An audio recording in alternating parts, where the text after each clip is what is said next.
juste un plaisir parmi tant d'autres? Ben, j'aimerais bien être une très grande écrivaine, être quelqu'un de respecté, de lu, et j'aimerais bien être comme ça, être, avoir une bonne personnalité comme ma tata ou quelque chose comme ça. Franchement, et écrivain, si on me demandait de le faire, je le ferais. Vous êtes en écriture de votre deuxième roman, toujours et des images, des histoires comme le premier ou autre chose? Je ne parle pas vraiment de c'est pas la même chose que Ambre, c'est plutôt la vie en banlieue, la vraie vie en banlieue. Augustin, prix littéraire de la Cité des mots, catégorie adulte, édition 2012. Je vois que vous êtes très ému. Oui, je suis très ému, car c'est grâce à ma mère aussi si je suis ému ce soir. Je voudrais la remercier, mais malheureusement, elle ne pouvait pas être là aujourd'hui ce soir. Et je pense qu'elle va être très contente et très fière de son fils, et qu'elle aime beaucoup.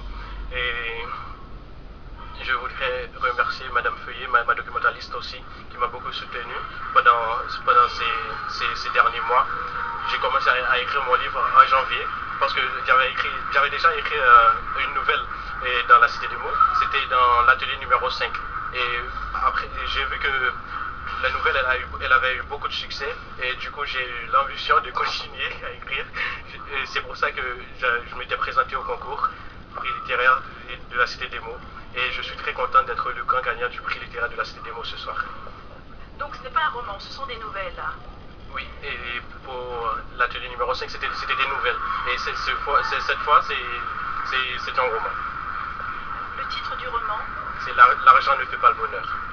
Pourquoi il ne fait pas le bonheur? Oh, ce soir, il vous a fait du bonheur ce soir. Il vous a rendu célèbre. Grand écrivain reconnu. De quelle origine êtes-vous et quel âge avez-vous? Je suis de nationalité haïtienne. J'ai 17 ans et je vais avoir 18 ans bientôt, au mois de juillet. Haïtien, vous connaissez ces auteurs, les auteurs d'Haïti? Je ne les connaissais pas parce que dans le milieu où j'étais, je ne pouvais pas les voir. Mais j'aimerais toujours... comment je pourrais dire?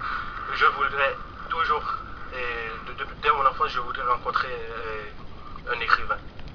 C'était mon rêve de rencontrer un écrivain. Et l'autre rêve que j'avais aussi, c'était de devenir médecin. Je ne pensais pas de devenir écrivain, mais par contre j'aimais bien écrire. Tout le monde me disait que je pouvais être poète parce qu'à chaque fois j'écrivais des SMS pour envoyer. Par exemple, j'avais une copine, je l'envoyais tout le temps des mots tendres, et on me disait tout le temps que je pouvais être poète.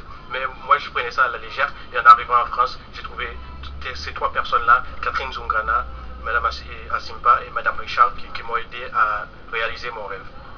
Plus de médecin, écrivain, quelle suite vous donnez à ce prix littéraire de la Cité des mots? Je voudrais continuer à écrire autant que je peux, et j'espère que je vais pouvoir écrire pendant le reste, comment je pourrais dire, tout le reste de ma vie. Et parce que l'écriture, c'est le seul moyen de vivre en plusieurs fois.